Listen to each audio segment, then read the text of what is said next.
or by 9, 10, and 6% respectively for the measures listed, the first two being prenatal and postpartum, and the third one being frequency of prenatal care.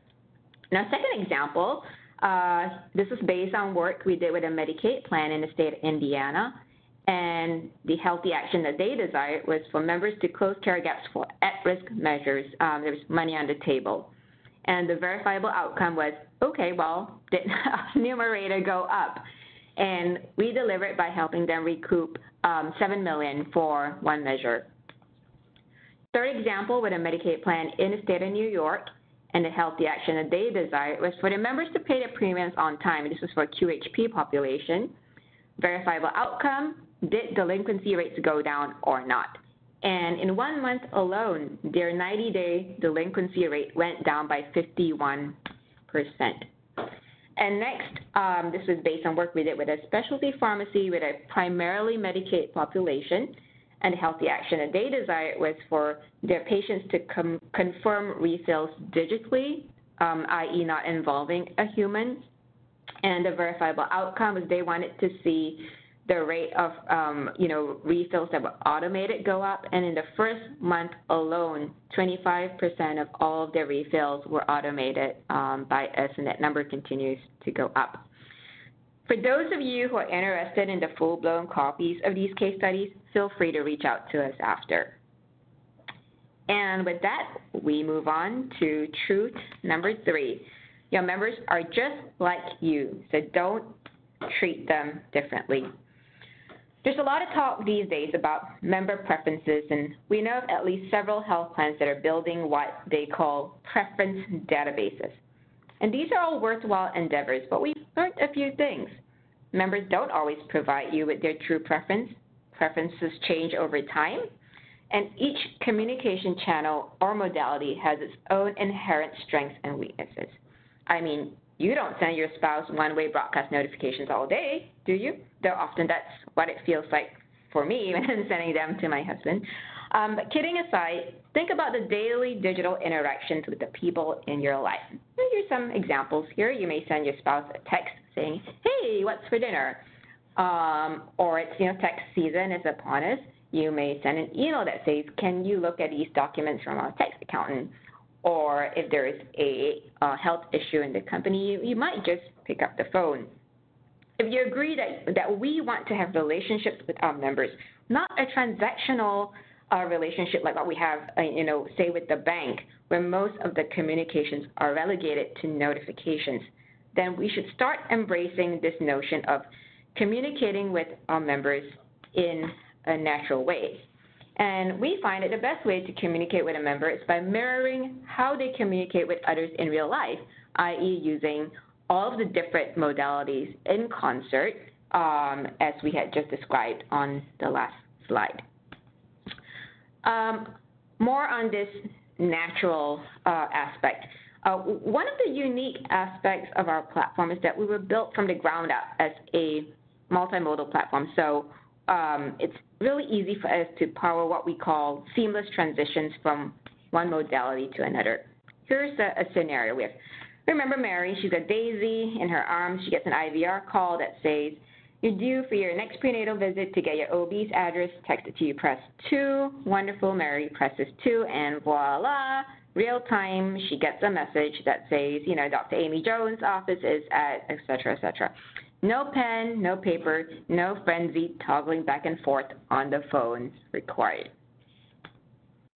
Next example here we have, again, Mary and Sam. If you recall, Sam's got asthma, and here the health plan's trying to get a few questions answered, and they send her a text with a URL. Mary clicks on the URL, and voila, a bunch of questions come up, and it's sort of easy to navigate. She can just click on these radio buttons, and I'm sure you'd agree this is a lot more natural and convenient than answering these questions over a very, very long IVR call. And while many members are very agreeable to answering a few well-crafted questions via text message, some may prefer the ease of clicking on radio buttons or checking boxes on a nano site. Next, I want to talk about incentives. We live in a culture of instant gratification, for better or for worse. Technology changed that forever. And remember, we're still on harsh truth number 3. Your members are just like you. So imagine what it feels like when this happens to you. And it's a true story. So Joe gets a message that says, get your colon cancer screening to qualify for a $25 gift card. A week later, he gets a screening. A month later, he hasn't gotten his gift card. It looks like the plan forgot to send it out. 2 months later, still hasn't gotten his gift card. It looks like he got sent to the wrong address. Well, that's not a good experience, and you know what? He doesn't want it anymore. So here's a better, more current experience. Say, we get a similar message, right, that says, get your colon cancer screening, text done when completed, subject to verification. 1 week later, he does get his screening, self-reports by texting back done, and immediately he gets sent this URL. And when he clicks on that URL, it brings him to his Amazon account, and he clicks redeem, and the dollar value gets credited to his account, and he can do whatever he wishes with that money. And Joe loves the experience and tweets about it. Should also mention that with this strategy, you're saving on operating costs, saving on gift card inventory, saving on incentive management infrastructure, saving on mail cost saving trees. What's not to like? And quick note, aside from Amazon, we also work with other incentive vendors like Income to fulfill digital barcodes in place of physical gift cards. And if that's something you're interested in, definitely feel free to reach out to us after. And that brings us to truth number 4, probably the harshest truth of all. Now humor me and answer this. Would you zap all cookies from your computer every night?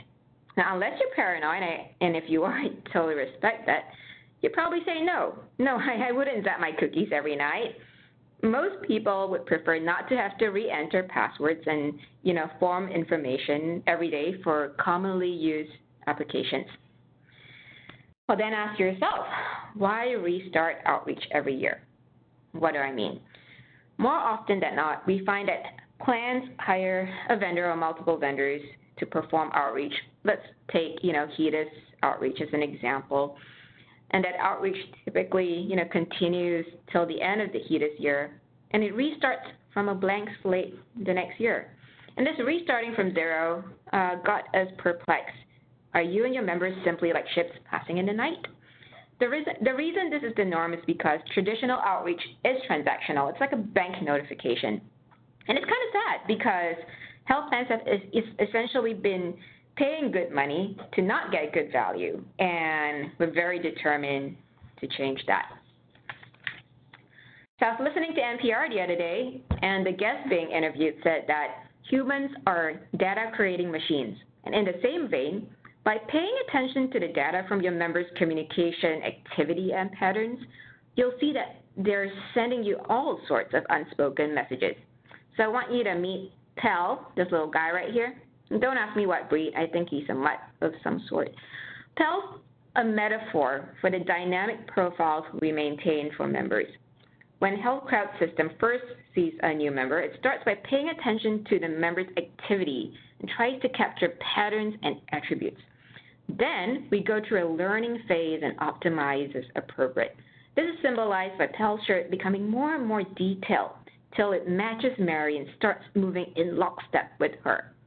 The learning and optimization never ends, and over time, we become more and more adept at moving members to action. Yes, to action. Don't forget, we're not interested in communicating for communication's sake. We're interested in driving healthy actions. In fact, let's look at the power of these profiles on an individual basis. Remember how QI was trying to get Mary and the kids to close care gaps? Well, guess what? We've learned a few things about Mary that can help our communications be so much more on point while encouraging the right behaviors. We've seen that she mostly responds at night, maybe works the night shift, likely a high ED utilizer, maybe we should send her a redirection message, and that she likes messages with emojis. Some of you may be thinking, well, this is great, but how long does this learning take to kick in? And the answer is not very long at all. Don't forget that we have the benefit of hundreds of millions of interactions flowing through our system. And this allows us to do data mining and predictive analytics, where we're leveraging the volumes of data accessible to us and accessible to our health plans.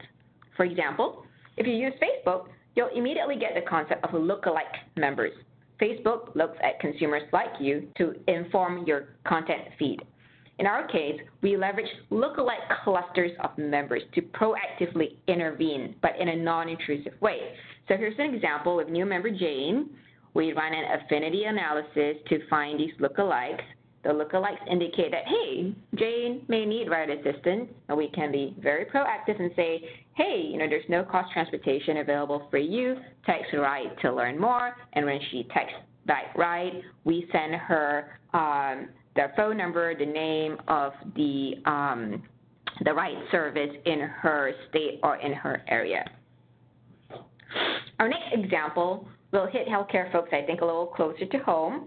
Risk stratification and risk scoring has been around for pretty much forever. But what about scoring members' expected behaviors? So here we have John, and we're applying a response model. We're trying to figure out if we can move him to action with an incentive. And he scores a healthy 93, and that allows us to proactively intervene with a message that says, hey, complete your HRA, who likes those, and earn a $25 gift card. Okay, in an effort to wake up those of you who are dozing off, I've got yet another bizarre question. Answer this. Would you zap every employee's memory every December 31st, only to train them all over again so that they can repeat all the mistakes they've already made? No, probably not. Then let me ask you this. At the end of every outreach engagement, what have you been left with other than raw data? And where am I going with this? I'm sure most of you know that being a health plan, it's a competitive business, and it'd be wise to not start from zero all the time. So far we've discussed how individual member and group level data can be used to deliver targeted communications. We went through the example of Mary's profile. We went through looking at clusters to inform ourselves of how we can best communicate to new members even when we don't know them well yet by using group level data. And if that's all you did, you'd still be head and shoulders above your competition. But what about persisting organizational intelligence?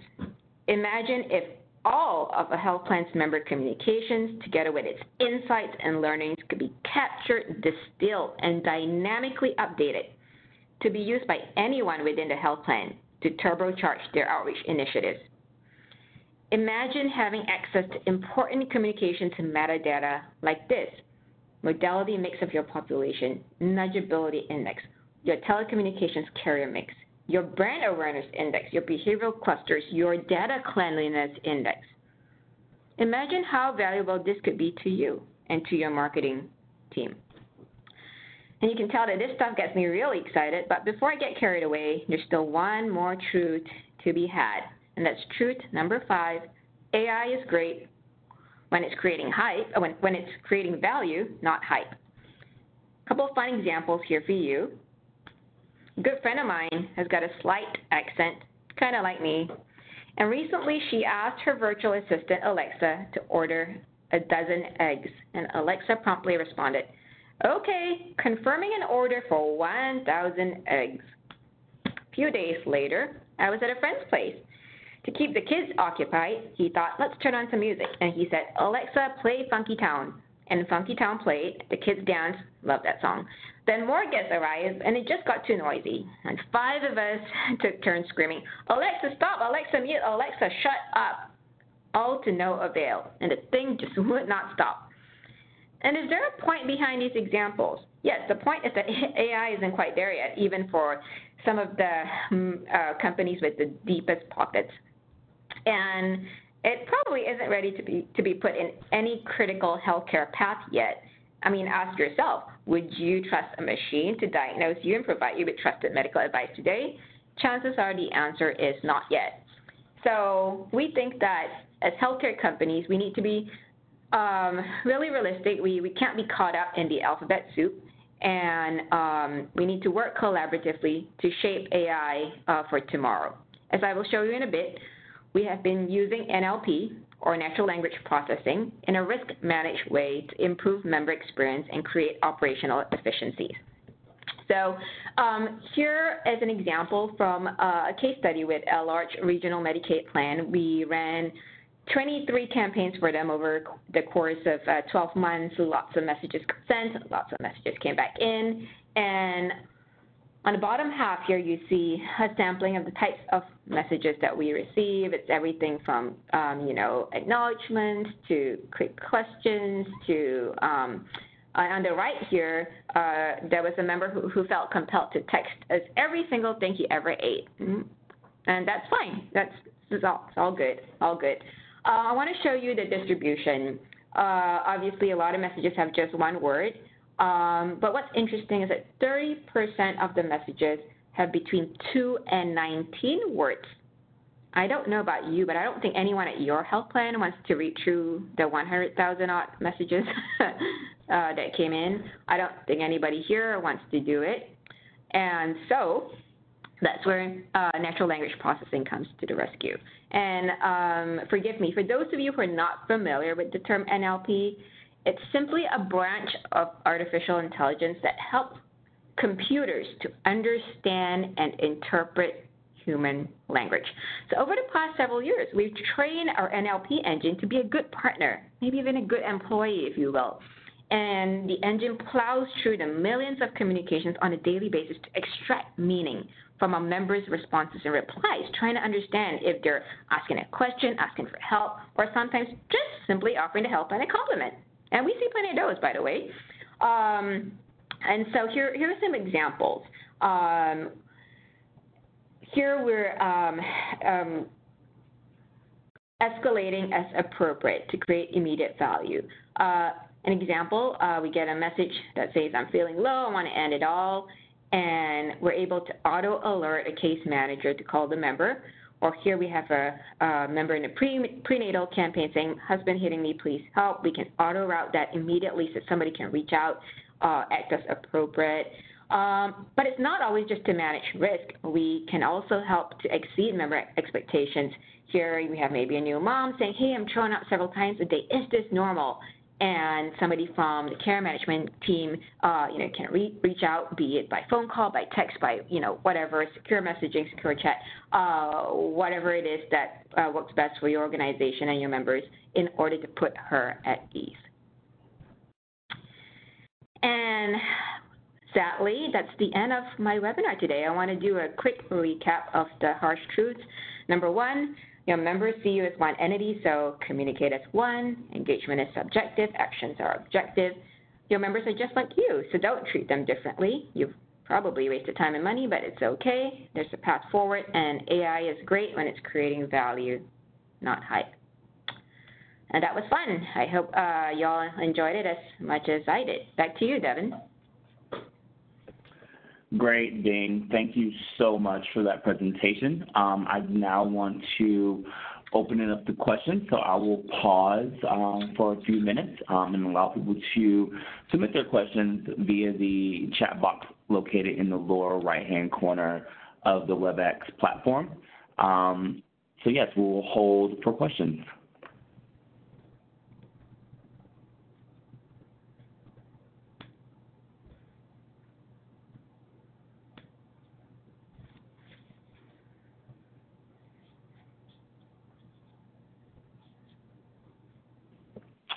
There is one question being asking if you are able to share the full case studies.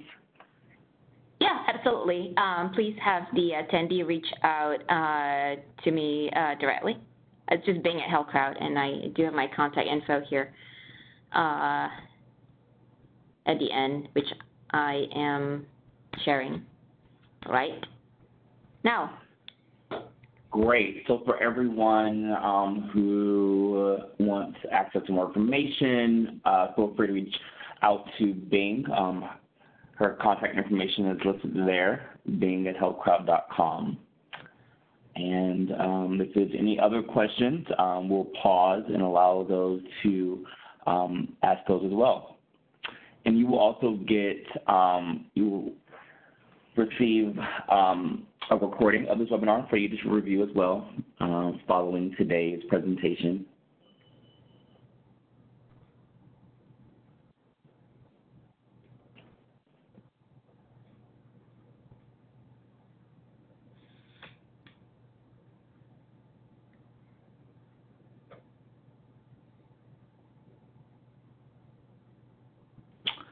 Okay, another question from Deepa.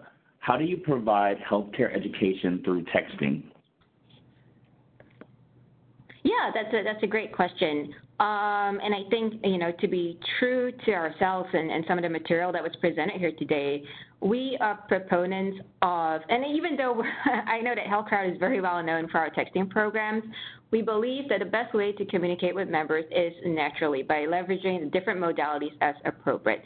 So most certainly, you could, use texting as your first nudge, but many of our health plans, when it comes to education, they will leverage our nanosites, and nanosites are simply mobile optimized websites that are personalized. They can be single use, they can be disrupted, within a certain time frame if there's personal information. They're very flexible.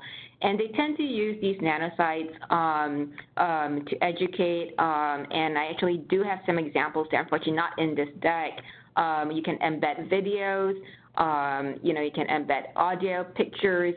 We have nanosites where we're demonstrating how to inject insulin for certain, pharmacy products. How to what does subcutaneous mean? I don't know, but that's not a layman's term, right? What about asthma controller meds? We have educational programs of all sorts. But we do tend to leverage the different modalities. They're usually available combination of text to mobile website or email to website or even voice to text. So it really depends on your population mix, the type of program, right? The disease state, what healthy action is desired, if any, things like that, and how you would measure success. So I know it's a long answer, but it's definitely not a one-size-fits-all.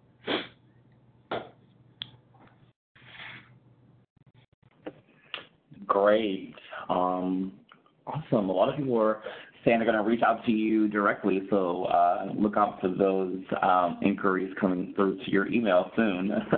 And then someone mentioned that they're really excited they're interested in hearing more details about NLP as well.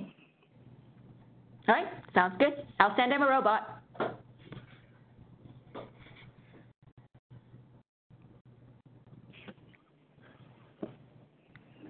Okay, if there are no more questions, I will conclude today's webinar. Thank you again to Bing and the HealthCrowd team for today. And thank you all to the attendees for joining us. And we look forward to seeing you on our next webinar Wednesday. Have a great day. Bye-bye.